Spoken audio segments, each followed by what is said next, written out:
It's a big welcome to my guest in the studio today, Bridget Chukwuma.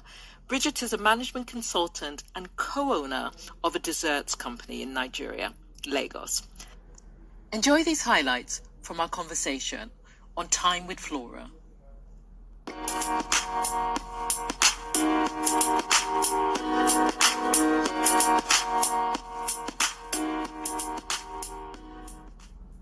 So Bridget, how have you been getting on during this lockdown period?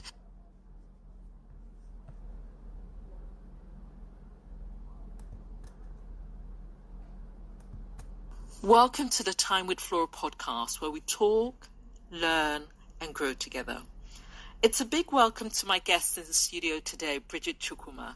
Bridget is a management consultant and co-owner of a desserts company in Nigeria, Lagos. Enjoy these highlights from our conversation on Time with FLORA.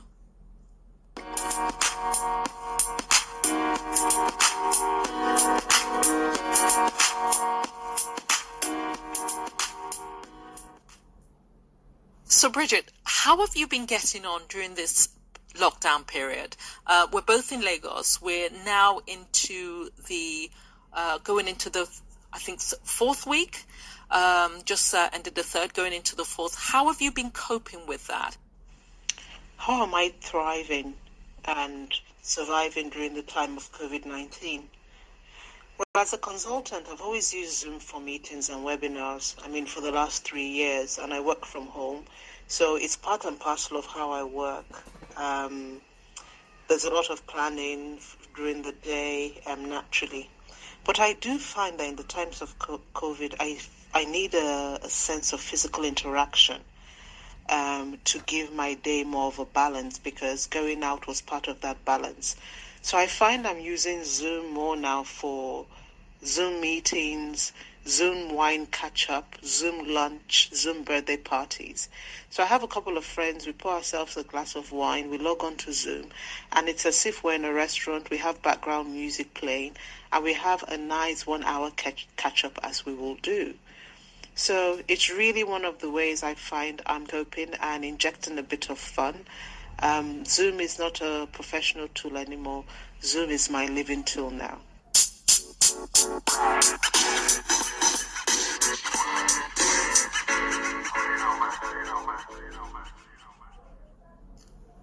From your perspective, how is work and life being impacted by the COVID-19 pandemic? On how life and work is being impacted, for me, the key word is relationships. Work is important, but I do find human beings, and I speak for myself as well, right? That sometimes work is seen as an excuse not to prioritize the relationships that are important. So I think from a family unit, with people spending more time with each other than they usually do, that's going to give some time for reflection and also some changes.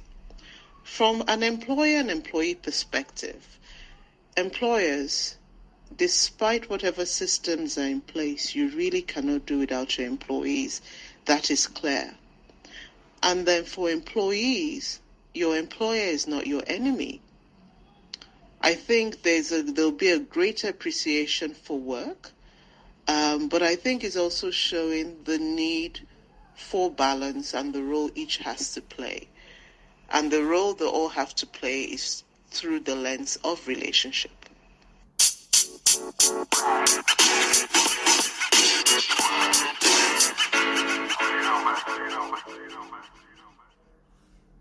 So Bridget, there's a lot of anticipation in terms of what things are likely to look like when we move into the reopening phase of this pandemic recovery journey. What are your thoughts on how work and life is going to be changing? The future post-COVID-19, that's going to be fascinating. One thing I do see is from a systems perspective, we're going to see the use of more blockchain technology. whereby we use systems to approve, systems to verify. I find it fascinating that with not being in the office, there's more approvals of purchase orders, of leave, of requirements. And I do wonder why that didn't happen more in the past, because this thing of having to come into the office to give a piece of paper for approval. I spoke to some of my clients, and many of these bottlenecks are not there anymore. It's actually being done electronically, which is the way it was built. So that leads me into mindset. These technologies have always been there, but we didn't want to use it because we feel the need to see people all the time and not trust the systems. So I think, and I hope that really changes a lot. The other part is from a human perspective around perception.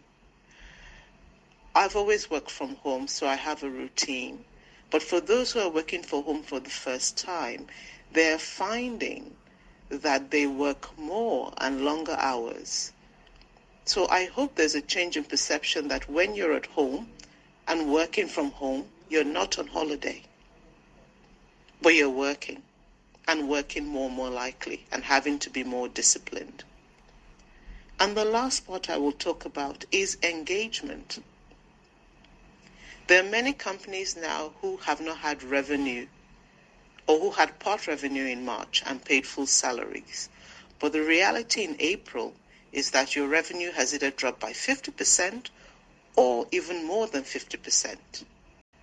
How do you engage your staff? By saying, we don't want to let people go, we want to keep everyone on board. But to keep everyone on board as a collective, there have to be some sacrifices made. And I observed that in the past, sacrifice was either seen as the job of the employee or the job of the employer, but never together. And I do think that is a fundamental change that will happen going forward, whereby burden or joy is collectively shared.